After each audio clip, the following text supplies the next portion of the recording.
말씀은 구약성경 사무엘하 5장 17절에서 25절까지의 말씀 봉독했으면 좋겠습니다. 사무엘하 5장 17절에서 25절까지인데요. 제가 17절 봉독하고 25절까지 저와 여러분들이 한 절씩 교독하도록 하겠습니다. 이스라엘이 이 다윗에게 기름을 부어 이스라엘 왕으로 삼았다 함을 블레셋 사람들이 듣고 블레셋 사람들이 다윗을 찾으러 다 올라오매 다윗이 듣고 요새로 나가니라.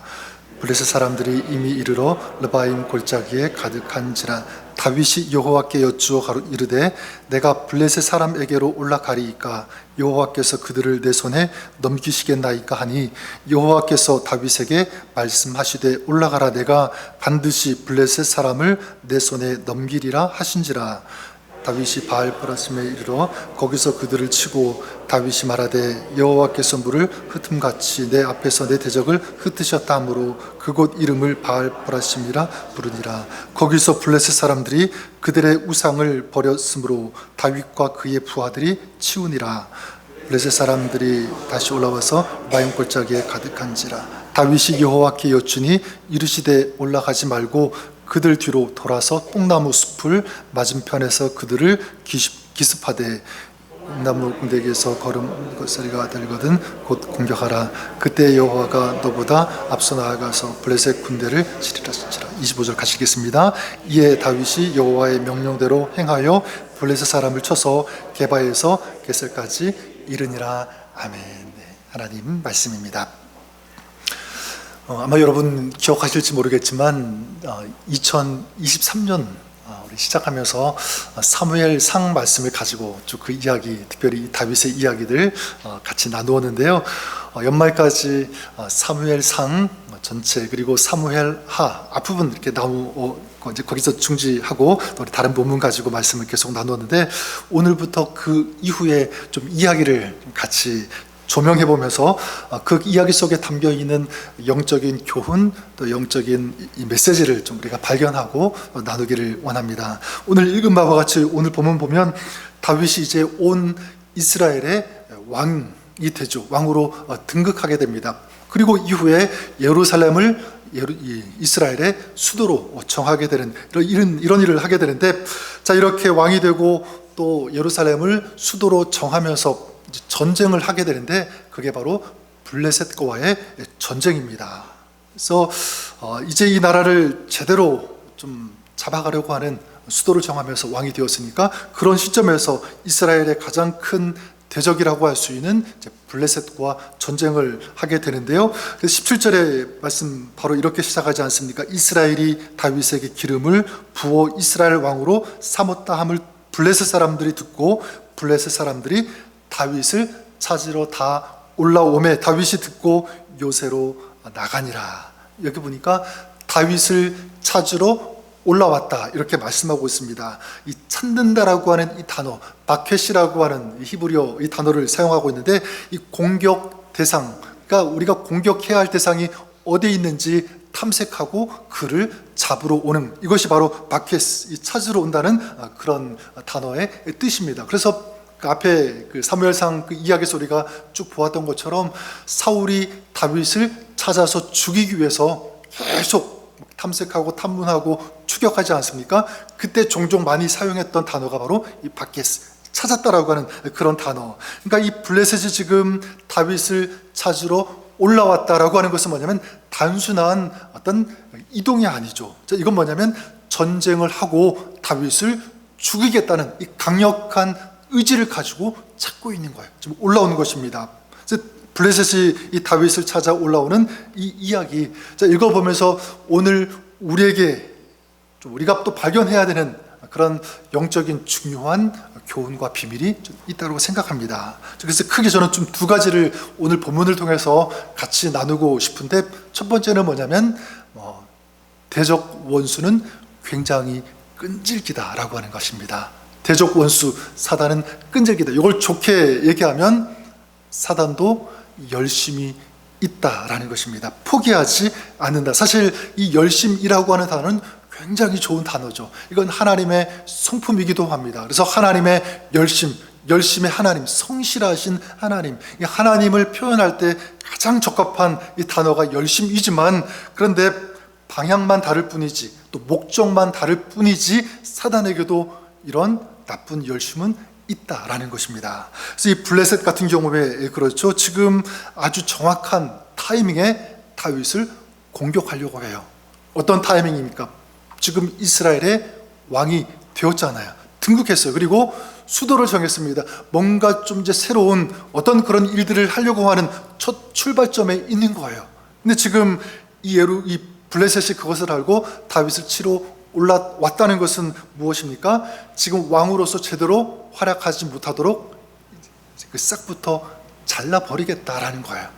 이런 마음, 이런 어떤 의도를 가지고 공격해 오는 것입니다. 자, 블레셋이 이 다윗이 하나님 뜻 가운데 왕이 되어서 나라를 바로 세우는 바로 그 시점에 공격했다는 것. 여러분, 이걸 통해서 이 전쟁, 특별히 영적인 전쟁의 본질, 그리고 사단이 어떤 전략을 가지고 공격해 오는지를 우리가 알 수 있고요. 또 이 이야기는 그것을 우리에게 잘 보여주고 있다고 생각합니다. 우리에게 적용한다면 어떻게 연결되겠습니까? 사단이 우리를 공격할 때도 마찬가지라는 거죠. 언제 공격하냐면 우리가 뭔가 거룩한 어떤 올바른 제대로 된 어떤 그런 삶을 살려고 결단할 때, 어떤 영적인 성숙, 영적인 전진을 하려고 막 출발하는 그때 사단은 가만두지 않는다, 공격한다라는 것입니다. 여러분, 우리가 실제로 그런 경우 여러분도 아마 경험한 적 있을 거예요. 내가 하나님의 뜻대로 그래 열심히 살아야지, 지금까지는 제대로 살지 못했는데 하나님 보실 때 기뻐하시지 못하는 어떤 그런 삶을 살아왔는데 이제부터라도 정말 하나님께서 원하시는, 기뻐하시는 그런 삶 내가 살겠다, 이렇게 결단하고 마음 먹고 출발할 때 어떤 일이 벌어지게 됩니까? 갑자기 누가 아프다든지, 갑자기 큰 문제가 닥친다든지, 어떤 큰 일이 막 일어나요. 마음 어수선하게 하고 힘들게 하고 그런 경우 있지 않습니까? 또 어떤 경우에는 그래 내가 예배 정말 제대로 잘 드려야지, 이 예배 회복을 결단하고 예배 자리에 나와요. 어떤 경우에는 기도, 어떤 경우에는 하나님께서 허락하신 이 사명을 제대로 붙잡고 내가 살아야지, 이런 마음 가질 때 사단이 그냥 두지 않죠. 공격합니다. 그 마음, 이 거룩한 결단, 이것을 꺾어버리기 위해서, 그래서 더 좋은 쪽으로, 발전된 쪽으로, 성숙한 쪽으로 가지 못하도록 막는 것, 방해하는 것입니다. 어떤 부부 같은 경우에 오랫동안 예배 생활을 잘 못했대요. 주일을 제대로 섬기지 못하다가 이 부부가 결단을 하고 우리 이제부터라도 예배 빠지지 말고 주일 열심히 교회 나가서 예배 드리고 그런 신앙의 삶 살았으면 좋겠다. 자, 이런 생각 가지고 이제 큰 마음 먹고요. 예배 주일 아침에 차를 타고 이제 오고 있었다고 합니다.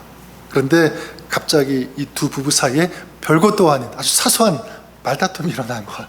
그것 때문에 치고받고 하다가 교회 가까이 왔을 때 이제 이 부부가 어떠냐면 이제 너나 가라, 나는 집으로 돌아가겠다, 이런 막 말싸움이 일어나게 되고요. 결국 이 두 부부 전체 다 이제 교회에 가지 못하고 예배 드리지 못했다는 그런 이야기, 여러분 종종 가끔씩 아마 그런 이야기, 비슷한 이야기 들어본 적 있을 것입니다. 그래서 가정에서도, 우리 믿는 사람 가정에서도 보니까 가장 부부싸움이 많이 일어나는 날이 언제인가 이렇게 보면 공통적으로 가장 많은 퍼센티지 차지하는 날이 토요일 저녁이라고 해요.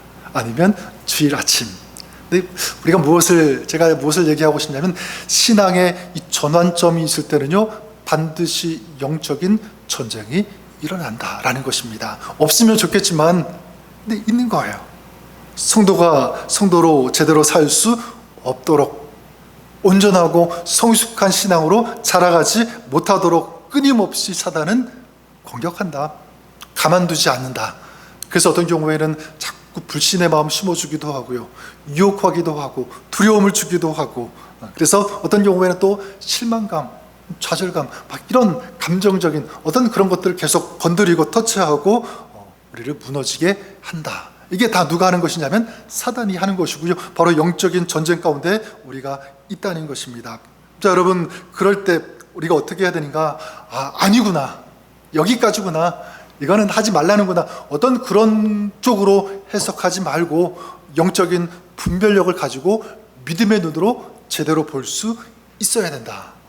그러니까 내가 제대로 살려고 하니까 사단이 가만두지 않는구나. 자꾸 건드리는구나. 이건 사단의 공격이구나.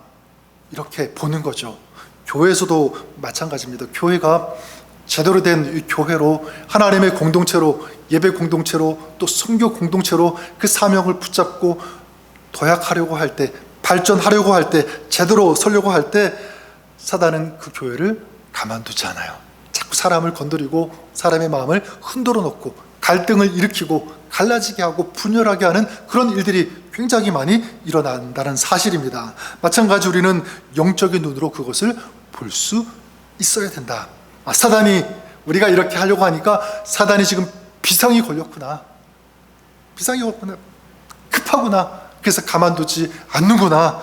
이런 생각. 그러니까 여러분, 이걸 우리가 제대로 영적인 눈으로 분별하고 제대로 알고 그걸 극복하면, 이기면 영적인 성숙과 도약이 일어나지만 반대로 거기에 넘어가고, 그래서 거기에 멈추어 서게 되면 더 큰, 더 아름다운 성숙, 이 발전은 있을 수 없다는 것을 우리가 기억했으면 좋겠습니다. 자, 이게 첫 번째 포인트라면, 두 번째 중요한 것은요, 이렇게 사단이, 이런 대적이 우리를 공격할 때, 그럼 우리는 어떻게 그 공격에 대응할 수 있는가? 어떻게 대응할 때 그 공격을 이길 수 있는가? 이거예요. 그래서 이 다윗을 찾으러 오는 이 블레셋을 다윗이 어떻게 대응하는지 우리가 좀 같이 조명해서 볼 수 있기를 원하는데, 오늘 말씀에 보면 다윗이 이제 두 번에 걸쳐서 블레셋과 전쟁, 이 전투를 벌이게 되는데요. 특별한 것은 뭐냐면, 이미 우리가 읽은 바와 같이 두 번의 이 전쟁 속에서 다윗이 대응하는 방법은 똑같아요. 달라지지 않습니다. 그래서 저는 이걸 볼 때 훌륭한 이 믿음의 삶을 산 그런 성도들, 믿음의 선배들을 보면 공통적인 것이 있어요. 분명한, 아름다운, 선명한 영적인 원칙, 그 방법을 가지고 있다. 붙들고 산다라는 것을 알 수가 있습니다. 성경에도 보면 그런 경우들 많이 있죠. 대표적으로 아브라함 같은 경우에는 어떤 원칙이 있었습니까? 하나님의 말씀에 순종하겠다라고 하는 이 큰 어떤 그런 결단, 이 원칙, 방법이 있었고요. 야곱 같은 경우에는 뭡니까? 하나님을 절대적으로 신뢰하는 그런 원칙. 우리가 잘 아는 요셉과 같은 경우에는 끊임없이 어떤 자리, 어떤 장소에 있든지 하나님과 동행하는 어떤 그런 방법, 원칙이 있었고, 그리고 성실함, 이런 원칙들이 있었다는 거죠. 자, 그러면 여러분, 오늘 말씀에 나오는 다윗이 붙잡고 있었던 원칙은 무엇이었을까요? 그 전에 한번 여러분들 자신을 한번 돌아볼 수 있기를 바랍니다. 나는 어떤 영적인 원칙을 가지고 살아가고 있는가? 대충 그냥 닥치는 대로 그렇게 살고 있는지, 분명하고 선명한 가장 아름다운 어떤 그런 원칙 가지고 살아가는지. 어떤 분 같은 경우에는 예배에 중점을 두고요, 거기에 삶의 중심을 두고 살아가는 정말 아름다운 모습이라고 생각합니다. 어떤 분들은 기도일 수 있고요, 순종일 수 있고, 다 다양할 거예요. 근데 오늘 말씀을 보니까 다윗이 끝까지 붙잡고 변치 않게 가지고 있었던 그 영적인 원칙은 무엇인가? 18절에 보면 블레셋 사람들이 이미 이르러 르바임 골짜기에 가득한지라 이렇게 말씀하고 있습니다. 르바임 골짜기가 나오는데 예루살렘 이 남서쪽 외곽이라고 합니다. 이 성경에 종종 자주 등장하는 지명이기도 한데, 어떤 경우에 등장하냐면 예루살렘을 공격하기 위해서 적들이 운집했던, 준비했던 장소가 어디냐면 바로 르바임 골짜기예요. 그러니까 지금 블레셋 사람들이 그 르바임 골짜기에 모였다, 가득했다라고 하는 것은 무슨 뜻입니까? 지금 전략적으로 다윗을, 또 예루살렘을 공격하기에 가장 좋은, 최적화된 그 장소를 알고 전략적으로 지금 작전을 세우고 공격 준비를 하고 있다는 거죠.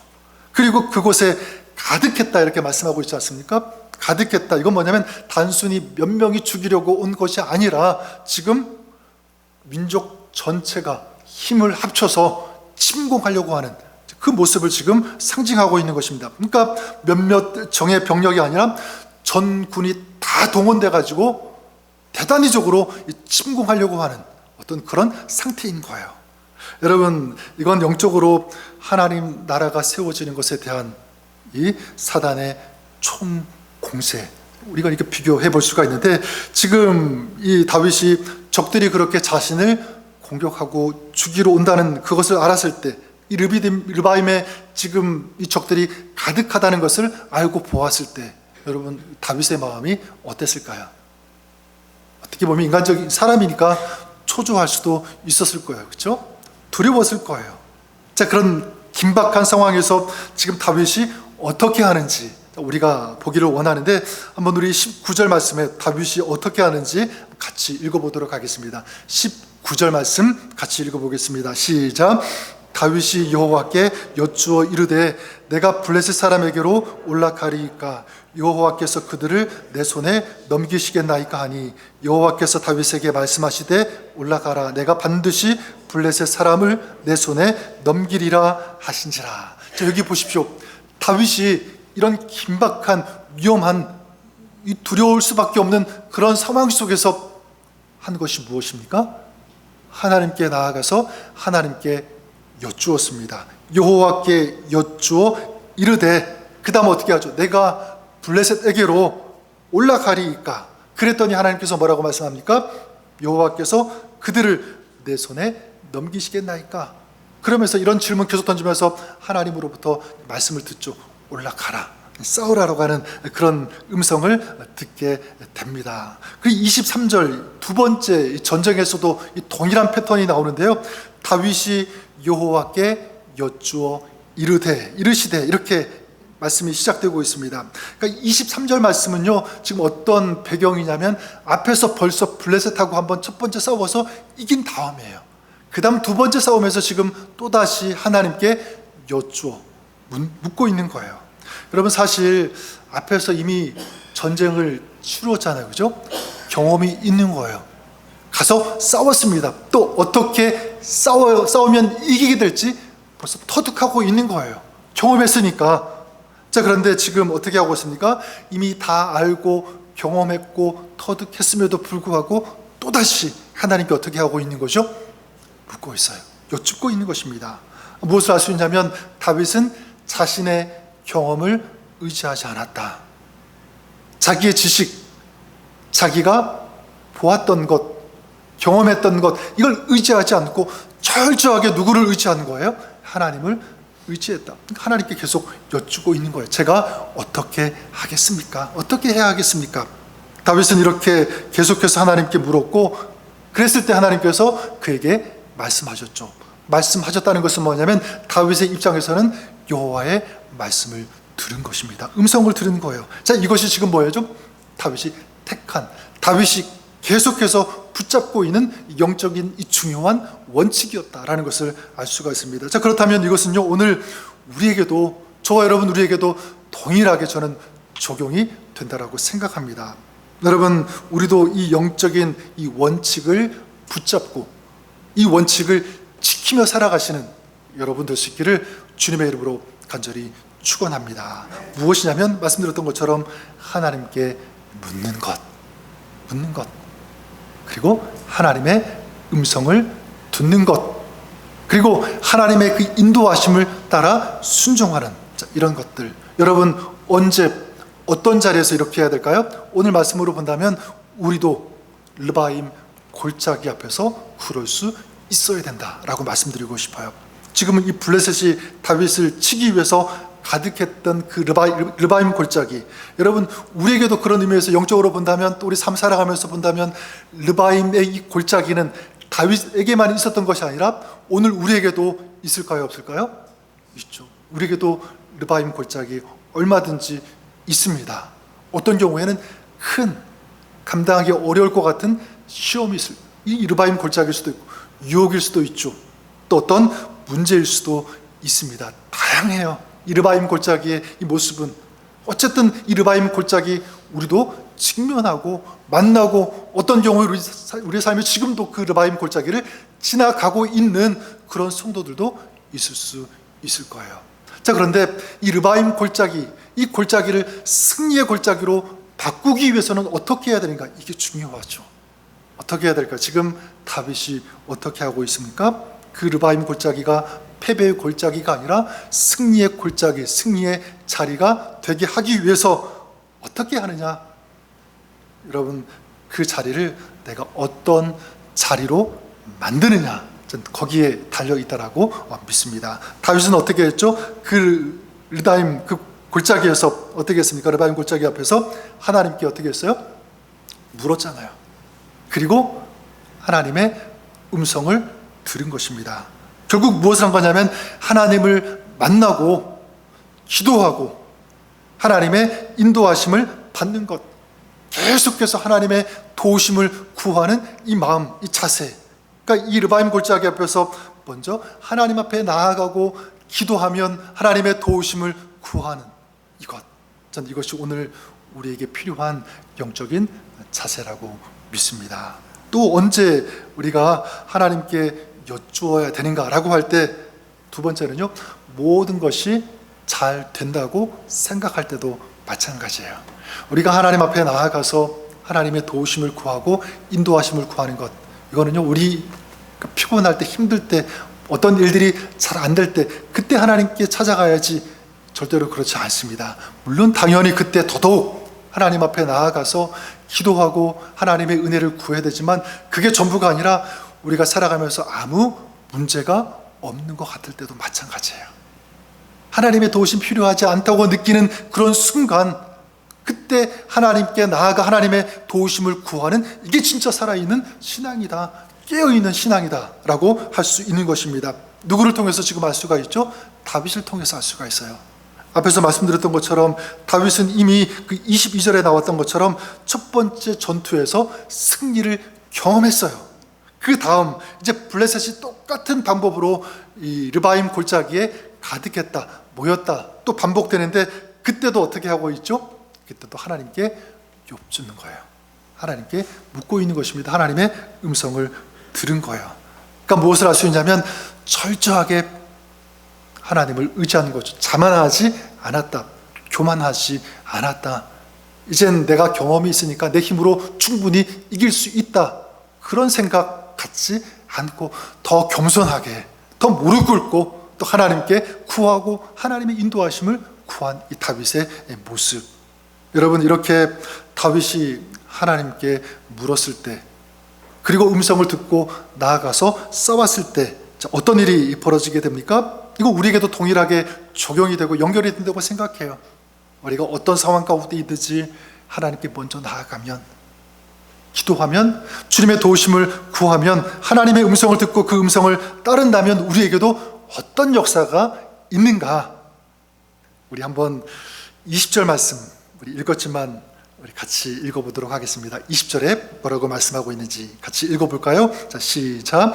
다윗이 바알프라심에 이르러 거기서 그들을 치고 다윗이 말하되 여호와께서 물을 흩음같이 내 앞에서 내 대적을 흩으셨다 하므로 그곳 이름을 바알프라심이라 부르니라. 아멘. 자, 여러분 보십시오. 다윗에게 지금 어떤 역사가 일어나게 되었습니까?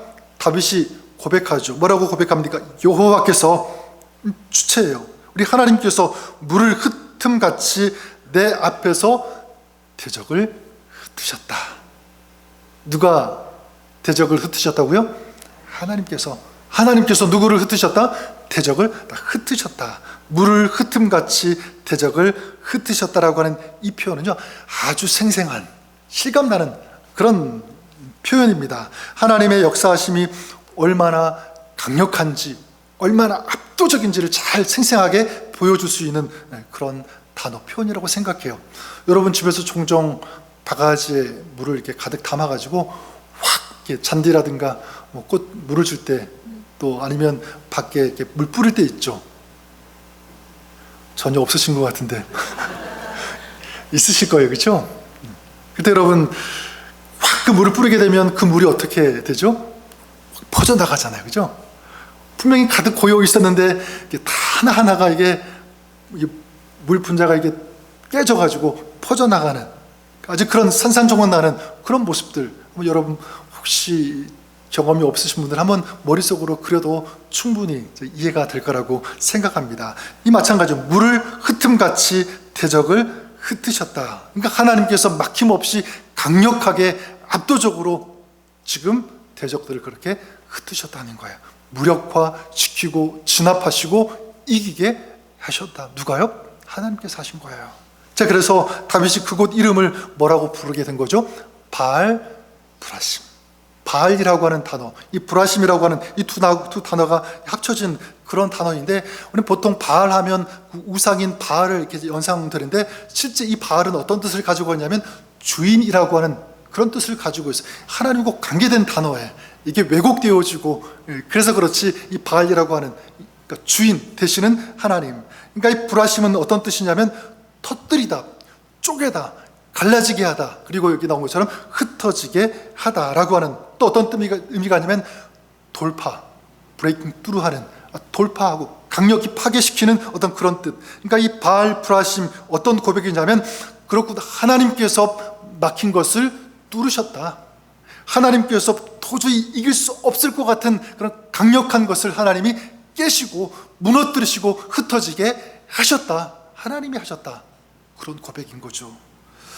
우리 사랑하는 여러분, 우리도 마찬가지, 사단이 우리를 공격할 때, 여러 가지의 문제가 우리를 엄습할 때, 그래서 두려울 때, 힘들 때, 그때마다 겸손하게 우리 하나님을 인정하시는 여러분의 신앙 될 수 있기를 주님의 이름으로 간절히 축원합니다. 하나님을 하나님으로 인정하는 것, 그 하나님이 전능하시다는 것, 그걸 아는 것, 전 여기에서 우리 신앙의 파워가 나온다고 생각해요.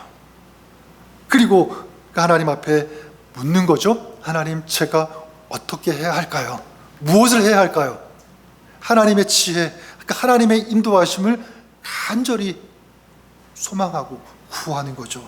그러면 그 삶 속에 하나님을 인정하고 신뢰하고 고백하는 그 삶 가운데 하나님께서 어떤 역사 허락하실까요? 바알 브라심, 하나님께서 흩어주신다. 이게 지금 다윗의 이야기가 아니라 이스라엘 백성만의 이야기가 아니라 오늘 우리의 이야기, 여러분 가정 가운데 일어나는 이야기, 여러분의 사역 가운데도 하나님께서 흩으셨다. 이 바알 브라심의 역사, 우리 주님께서 허락하시고 역사해 주시는 줄 믿습니다. 그래서 이 바알 브라심, 하나님께서 흩으셨다, 그런 뜻도 있긴 하지만 찾아보니까 어떤 뜻도 있냐면 홍수같이 흘러 넘치게 하시는 하나님, 이런 뜻도 있어요. 홍수같이 흘러 넘치게 하시는 하나님, 어떤 뜻이냐면 하나님의 강력한 임재입니다. 하나님께서 하나님을 의지하고 믿고 신뢰하며 기도하는 자에게 힘이 되어주시는 거예요. 뒤에서 강력하게 아주 밀어주시는 거예요. 이게 지금 이 바알 브라심 속에 있는 뜻인 것입니다. 여러분, 우리도 마찬가지라고 생각합니다.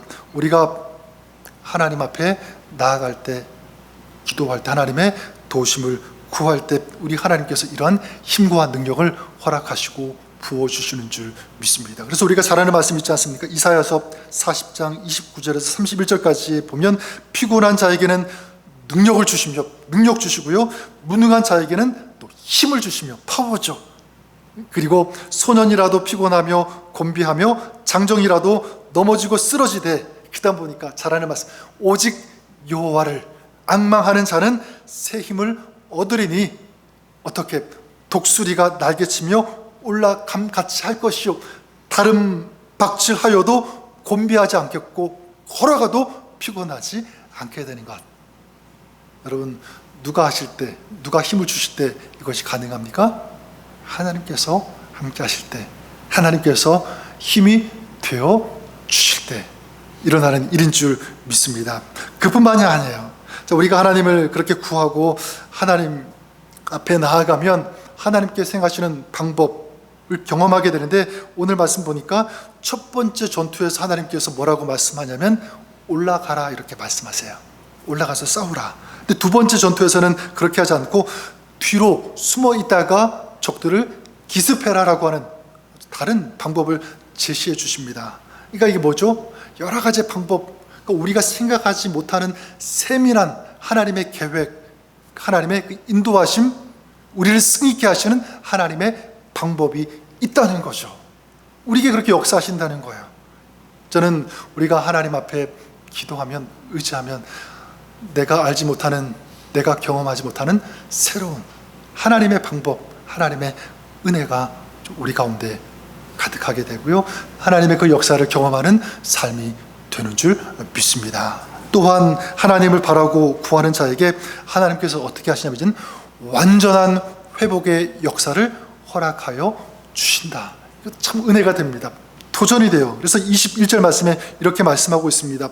거기서 블레셋 사람들이 그들의 우상을 버렸으므로 다윗과 그의 부하들이 치우니라.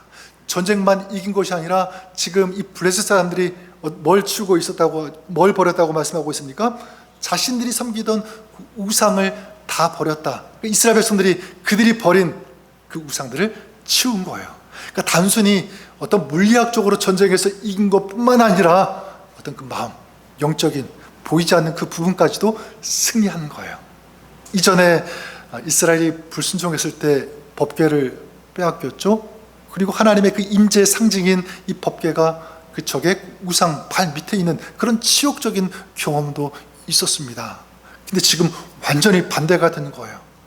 그들이 섬기던 우상은 완전히 박살나고 깨어지고 엎드려지고 이제 이스라엘 백성들이 완전한 온전한 회복 그리고 승리를 경험하게 된 것입니다. 저는 여러분 우리에게도 그런 일이 있다고 믿습니다. 우리가 하나님 정말 제대로 의지하면 우리 삶 속에서도 좋은 일 있을 뿐만 아니라 우리의 마음의 평안, 기쁨, 내가 생각하지 못한 어떤 영적인 힘, 능력이 공급되어지고 채워지는 하나님께서 만지시고 다루시는, 이루시는 놀라운 이런 영적인 회복과 축복, 이 은혜가 있는 그런 삶 되는 줄 믿습니다. 누구에게 그런 은혜와 은총, 능력 허락하실까요? 말씀드리지만 다른 것 아니잖아요. 한 가지 분명한 원칙, 다윗에게 있었던 그것이 무엇이었습니까? 하나님을 찾는 것, 하나님께 묻는 것, 여쭙는 것이죠. 그리고 하나님의 음성을 들으려고 하는 것, 그리고 들은 대로 순종하는 그 자세. 저는 이것이 여러분의 신앙생활 속에 있기를 바라요. 다른 것은 몰라도 이것만큼은 어떤 일이 있어도 난 지키겠다라고 하는 이 선명한 분명한 원칙을 가지고 살아가시는 여러분 될 수 있기를 주님의 이름으로 간절히 축원합니다. 할 수만 있다면 우리 가정에서도 우리 자녀들과 우리 가족들에게 나누시고 도전을 주세요. 가르치십시오. 어떤 일이 있어도 하나님 먼저다. 하나님 중심으로 살아가야 한다. 우리가 하나님 앞에 서야 한다. 그리고 주님께 구해야 된다. 그리고 주님께서 무엇을 말씀하시든지 그 말씀에 순종하려고 힘써야 된다. 그러면 그 삶의 그 가정 가운데 이제 내가 하는 것이 아니라 여호와께서 흩으셨다 말씀하신 것처럼 이 바알 불화심의 역사 우리 가정 가운데 또 하나님을 의지하고 나가는 그 삶, 그 신앙, 그 사역 가운데 하나님께서 역사해 주실 것을 믿습니다. 그런 의미에서 여러분 이것이 잘 안 되고 있다면 계속 훈련하셔야 돼요. 연습하셔야 돼요. 그리고 결단하셔야 됩니다. 그래 내가 오늘 하나님 앞에 설 것입니다. 기도하겠습니다. 하나님께 지혜를 구하고 하나님의 도우심을 구하는 그런 삶 되고 싶습니다. 마음 먹는 거죠. 결단하는 거예요. 그런 이야기가 될 때 그 삶의 이야기 속에 이제 누가 함께 하시고 누가 역사하십니까? 하나님께서 역사하시고 그 이야기가 이 바알 브라심의 이야기가 되는 삶이 될 수 있도록 우리 하나님께서 인도해 주실 것을 믿습니다. 여러분의 삶이 바알 브라심, 하나님께서 흩으셨다. 이런 살아계신 하나님의 역사, 하나님의 그 인도하심, 하나님의 그 승리를 경험하며 살아가시는 여러분의 가정 또 사역이 될 수 있기를 우리 주님의 이름으로 간절히 축원합니다. 한번 기도하겠습니다.